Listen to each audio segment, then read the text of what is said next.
What's up, what's up?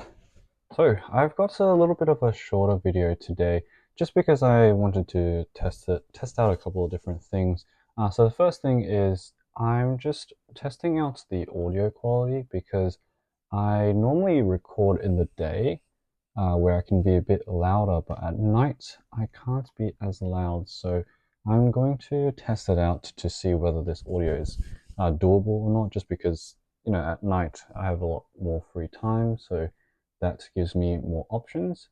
And number two, in terms of testing things out, is also testing to see whether Hisauchi Michio and more erotic content, how that goes on YouTube, because this will be more of a short video that I'm predicting, just because a lot of stuff is very hard to show on YouTube, so I'll do my best. But the tankobon I have here is titled 100 Mannin no Masuchigen, which means it's at 100,000 Masuchigen. It's a hard title for me to understand, but I believe it's something along the lines of a Masuchigen is, yeah, a million people. Masuchigen is supposed to be this medicine in the tankobon in one of the stories, because this is a short story collection, but yeah, actually I'm really confused by what that story is about, so I apologize because I can't really explain the title too much.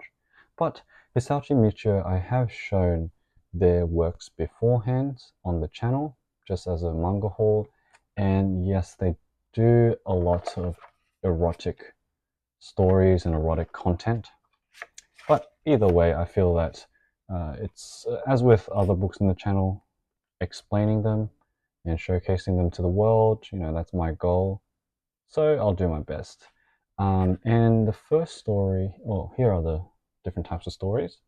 The first story we have I can show in its entirety because it's actually more on the humorous side, actually. So the first story is called Divorcee Welcome. And how it's set up is that it's setting up with a couple that is married, but they are, fighting because of like affairs, and all that stuff. So they want to file for a divorce. But what we have is we have a game show that is set up. And as you can see on the right, so we've got a board with all these different numbers.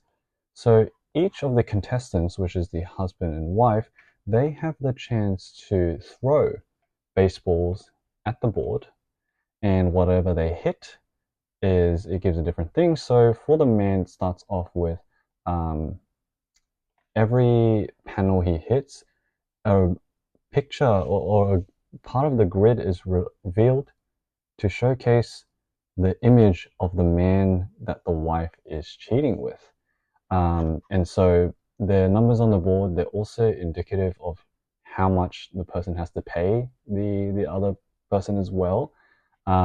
So if the husband wins, he gets a ton of money from the wife. But if the wife wins, she gets the right to divorce him unconditionally with no cost. So those are the outcomes of the game. And there's also little panels that have houses on the back as well that give them extra info. For example, they can get, if they hit those panels, they can get the information about the address or the workplace of the man that the wife is cheating with. And so it's a big competition that both the wife and the husband have to compete on. And also, this is like a national thing as well, so everyone will be able to see the the affair and what's been happening. So let's begin. Play ball. So that is, yeah, on the more humorous side is just making sort of fun at these different scenarios where um, you have a couple that is fighting and they want to divorce. So we'll move on to the next story, which is, oh, yeah, I have to be really careful. This one is titled Rain Falling on the City. So I've actually skipped two stories, short stories in this collection. Because I guess I can explain the premise, but just from the premise alone, you'll probably recognize that yes, I am not showing them for a reason. One of the stories that I missed was called "How to Avoid Embarrassment at a Cafe Without Panties." So it's about the etiquette and the different ways to enjoy a cafe where the employees are not wearing their underwear. So that's a story. Another one that I skipped was called "Nameless, Poor, and Ashamed," and this man named Michan, he can only communicate via sticking his head in someone's parts, or vice versa. So if he has to talk to someone, he's got to stick his head there.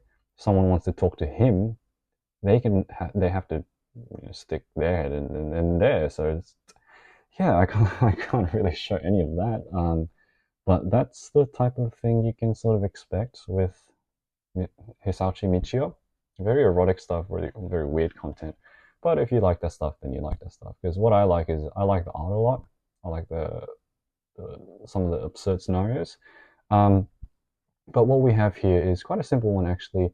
It's a weather report, but instead of weather, it's about people, gangs, and other stuff happening in Japan. So it's pretty much as you think of it, it's describing the movement of people instead of weather. So all of it is just structured like a weather report, reporting on violence, on, I guess, drugs or something like that.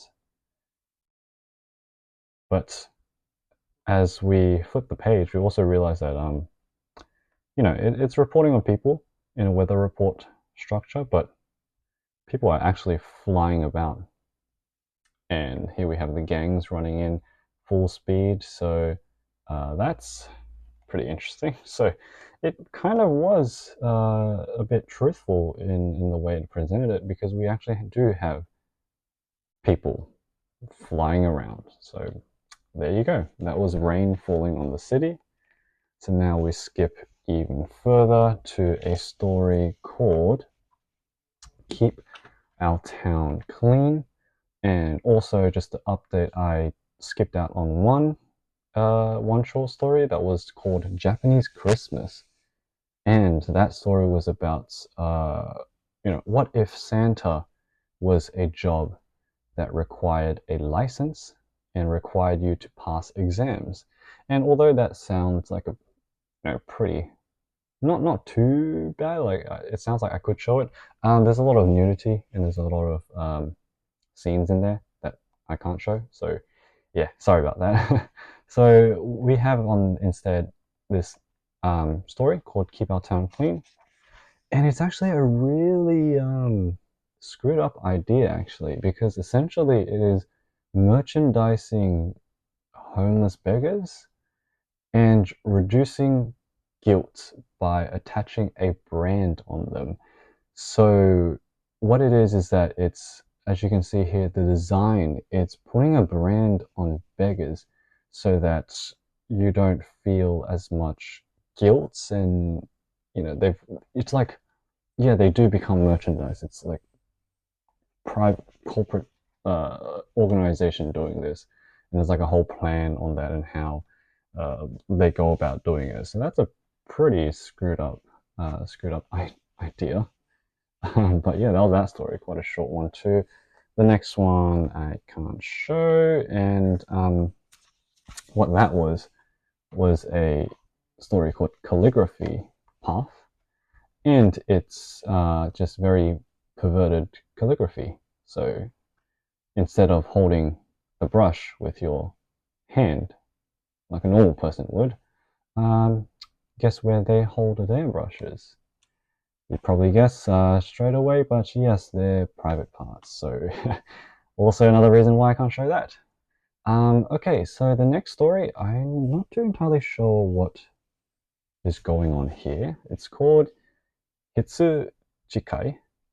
Um, and it's not erotic. It's a quite an interesting one. It might be self-explanatory just from looking at it, but I guess it's some sort of mystery story. We follow this monk who visits some place. He meets another monk as well. There are some shady looking people around. And yeah, it's a bit hard for me to understand the full story, but there is I love the art, of course. I really love this little panel here as well.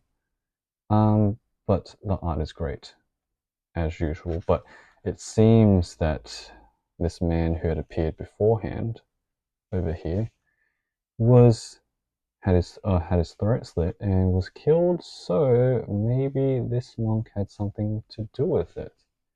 But yeah, that's the story there. That's what I meant by having like a sort of mystery type of tone to it. But yeah, the next story we have is a story titled Goliath, and it depicts the death of Goliath to a young shepherd. So this is Goliath over here. He's, strong, everyone fears him, but he encounters a young shepherd in the field, and he fights off. Oh no, this is just displaying his strength. The two of them talk. Seems innocent enough, but the shepherd actually challenges him to a battle, I believe.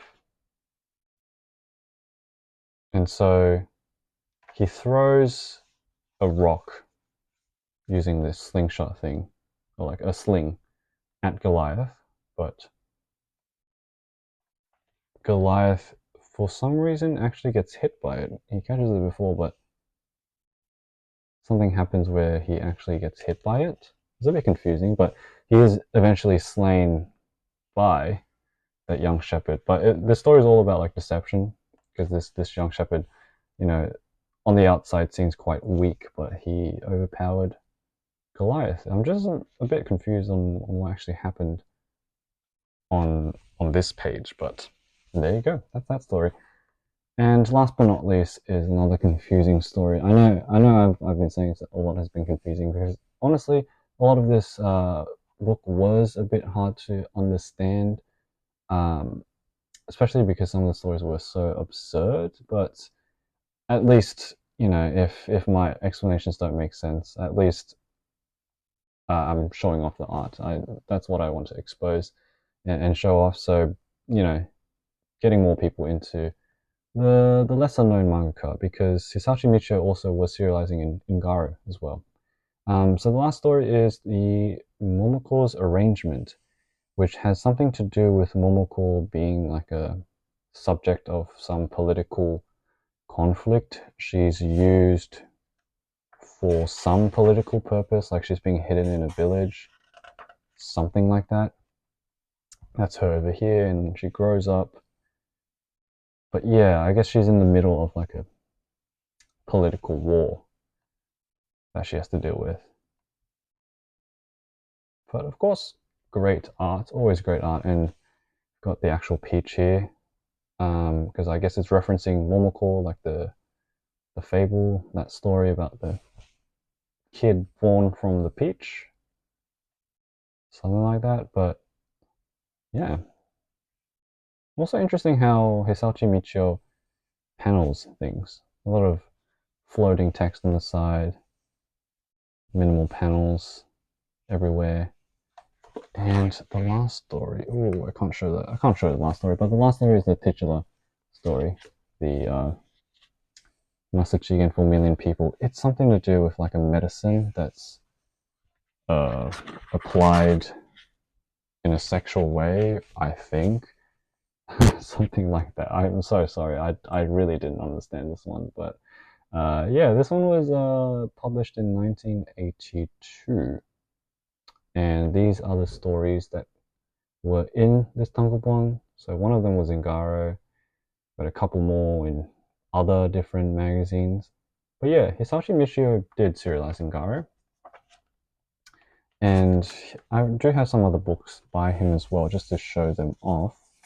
We've got this one, Takuran. I showed off this one as well. I think it was Swan's Lake, something like that. So I've showed that off too on the channel. And Takuran is another one. This one is, I believe, a full one-shot story and less erotic than the others. So this was a short story collection. This was also a short story collection, but Takadon is a full-length work in a tankobon. It's actually quite heavy as well. But yeah, so that's going to be the end of this video. Just going through a quick flip through of this and just testing to see if the audio is okay just for nighttime, for me speaking a little bit more quietly. If it doesn't work, then I'll just stick to daytime recordings, but I just wanted to try it out anyways with a short one. And I figured that with how much I had to censor this this book anyways, doing a video on its own, it would be short, so might as well just attach it in here and try things out. But Hisauchi Michio stuff, if you're looking for his tankobons, they're not too difficult to find. Like if you're looking at secondhand stores online, they don't really go for too much because Hisauchi Michio was a very prolific mangaka. He drew tons of works and has tons of books out, more than 10 tankobons out in existence. So they're not too hard to find, and they are pretty. If you have a budget, they are quite friendly to that. It's not too expensive. But yeah, I hope you enjoyed this one, and I'll see you in the next video. Bye.